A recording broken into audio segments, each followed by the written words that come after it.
Une des questions qu'on peut se poser le plus au moment de faire un voyage, c'est faut-il partir seul ou accompagné? Tu sais, quand on part et qu'on a un projet, c'est normal qu'on se pose cette question. Est-ce que je dois partir solo freestyle ou avec quelqu'un? Et quelque part, on se dit que partir seul, c'est grave flippant. Quand tout se passe bien, on est peinard. Mais quand tout va mal, tu te chies dessus. Parce que si t'as plus d'argent, t'as plus d'argent. Si tu peux plus payer ton loyer, tu dors dans la rue. Si t'as plus rien à bouffer, t'as plus rien à bouffer. T'as personne sur qui compter. T'es vraiment livré à toi-même. Mais d'un autre côté, si tu tournes le CD, quand on est plusieurs, le voyage est différent de quand t'es tout seul. Parce que quelque part, il y a une part d'adaptation. Tu vas devoir adapter en fait ta vision du voyage à celle de l'autre. Et parfois peut-être faire des concessions. Mais si je te dis tout ça, en fait, c'est que on n'a même pas à se poser cette question. Pour moi, c'était très clair dès le début, mais laisse-moi te donner un petit peu de contexte parce qu'au final, je t'ai jamais vraiment raconté comment ça s'est passé, ce choix de l'Australie. On revient il y a pile un an, septembre-octobre de l'année dernière.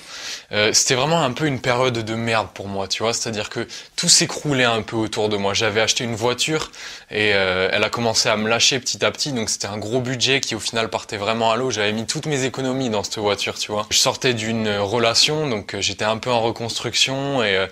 tu vois, j'allais un peu à droite à gauche, je savais pas trop où donner de la tête, je savais pas trop où j'allais. Un soir, un week-end, j'étais rentré d'Agen et on est allé au restaurant avec ma mère à l'Entrecôte, peut-être que tu connais, c'est une chaîne de resto qui est super bonne d'ailleurs.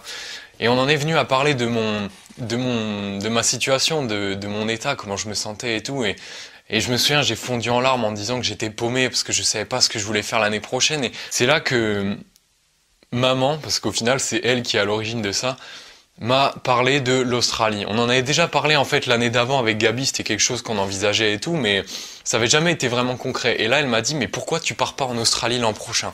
Et là, je me suis dit, mais ouais, pourquoi je pars pas en Australie l'année d'après, tu vois? Un bon gros challenge un peu pour bouleverser un peu. J'ai besoin d'un tsunami dans ma vie, tu vois? J'avais besoin d'un cyclone, d'une tempête. Donc ça, c'est un peu le contexte de mon choix de départ en Australie. Et tu vois, au final, l'idée, elle venait même pas vraiment de moi, tu vois? Quelqu'un m'y a poussé. Je pensais partir, mais j'avais pas encore décidé de quel pays et pourquoi, tu vois. Du coup, tout à l'heure, je te disais que c'était facile de savoir que, en fait, la question se posait même pas. Et je vais te dire pourquoi. On va faire un petit exercice. C'est très simple. Ce que tu vas faire, c'est te poser. Tu vas prendre comme ça 5 minutes, tu vois. Tu te mets dans ton lit, tu te mets une petite musique un peu aventurière ou quelque chose comme ça. Tu fermes les yeux et tu t'imagines pendant ce voyage initiatique, tu vois. Imaginons pour moi l'Australie, tu vois. Je ferme les yeux et je m'imagine arriver en Australie, tu vois. C'est-à-dire que je débarque, je sors de l'aéroport. Et maintenant, je cherche un bus, tu vois. Il faut que j'aille à mon auberge de jeunesse parce que je suis claqué, je suis dans le mal et tout. Le lendemain, je me réveille, hop, direct, je me mets à chercher un boulot, tu vois. Et un mois plus tard, j'ai assez d'argent, j'aimerais bien me faire un road trip, acheter un van, tu vois, ou quelque chose comme ça. Et est-ce que sur cette image mentale-là, tu étais seul? Tu as ta réponse. Ton être intérieur, tu vois, il sait très bien si tu dois partir seul ou pas. Et c'est ce qui te montre en faisant cet exercice-là d'image mentale. Maintenant, peu importe si tu as décidé si tu veux partir seul ou accompagné, je voudrais juste te donner mon petit conseil pratique si jamais tu veux partir accompagné, parce que je pense que c'est pas quelque chose qu'il faut prendre à la légère. Pour partir accompagné, je pense que le choix doit vraiment se faire en fonction des aspirations et pas des relations. Partir comme ça pendant un an avec ton meilleur pote, ça peut être vraiment vénère, tu vois, ça peut être ouf, une expérience abusée, tu vois, t'as déjà vécu 10 000 trucs avec tes meilleurs potes et ça pourrait faire que enrichir le truc, mais si vous n'avez pas les mêmes aspirations, ça peut vite tourner au cauchemar, tu vois. Ne serait-ce que sur le thème de l'argent ou du logement, tu vois. Peut-être que si vous trouvez une coloc et qu'il y en a un qui investit un peu plus dans la bouffe que l'autre et qu'il y a des tensions qui commencent à se former, enfin, tu vois. Vraiment choisir en fonction de ses envies et de comment tu envisages ton voyage. Et pas en fonction de ton entourage avec qui tu es déjà pote. Tu sais ce qu'on dit, c'est pendant le voyage que les gens montrent leur vrai visage, tu vois, et montrent leur vraie personnalité. Et il peut peut-être y avoir des clivages qui... Ce serait con, tu vois, de gâcher une relation juste pour ça, quoi. En fait, il faut juste, et je finirai avec ça, il faut juste quelqu'un dans le même délire que toi. C'est trop con, mais moi, par exemple, pour ce voyage en Australie, je sais que j'aurais pas pu y aller avec quelqu'un qui y va pour se bourrer la gueule ou se mettre la race, tu vois. Moi, en ce moment, je suis vraiment plus dans ce délire-là, je suis plus du tout dans le délire de soirée. Cet été, franchement, j'ai fait quasiment... j'ai même pas fait 5 soirées, tu vois. Je pars pour voir du pays, je pars pour avoir des réponses et pour me changer, tu vois. Donc, je vais beaucoup bouger. Des fois, ça me dérangerait même pas de tester des modes de vie un peu hardcore. Limite, des fois, s'il faut que je dorme dans la rue, je le ferai, tu vois. Papy, je sais que tu vas me gueuler dessus, mais voilà, vraiment, tu vois, je cherche cette aventure-là. Et il faut quelqu'un dans le même délire. Donc voilà, j'espère que si tu te posais des questions, j'ai pu t'apporter quelques réponses. Cet exercice mental là dont je t'ai parlé de visualisation, il est vraiment génial, tu vois, parce que moi ça m'a aidé vraiment dans beaucoup de mes choix et ça va m'aider dans beaucoup de mes choix en Australie, je l'espère.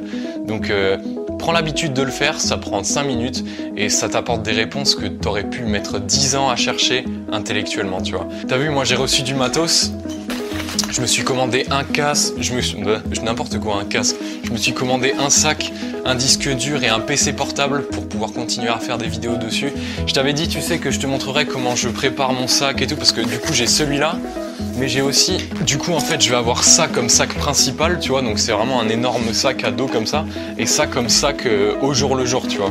Et il est vraiment vénère parce que il y a vraiment une super poche pour l'ordi portable, tu vois, tu peux caser ici et tout. Donc voilà, moi le départ c'est dimanche prochain. J'espère pouvoir faire une vidéo d'ici là. Peut-être que je te ferai une vidéo sur mon sac, je sais pas. Vraiment, on verra. En tout cas, j'ai hâte de te retrouver. Je suis super content de pouvoir continuer l'aventure avec toi sur Sydney et j'espère que ça te plaira. Voilà, en attendant, je te dis à la prochaine. J'espère que mes conseils t'ont aidé. Porte-toi bien. Ciao!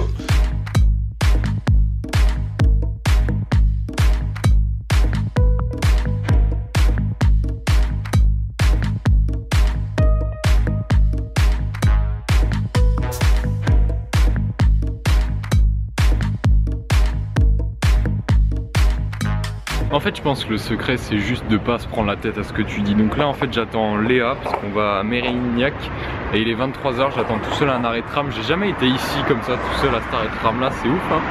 Là, il y a son père, donc voilà, j'attends. Et je m'entraîne à te parler, tu vois. Non, j'ai dit que j'arrêtais de dire de la merde.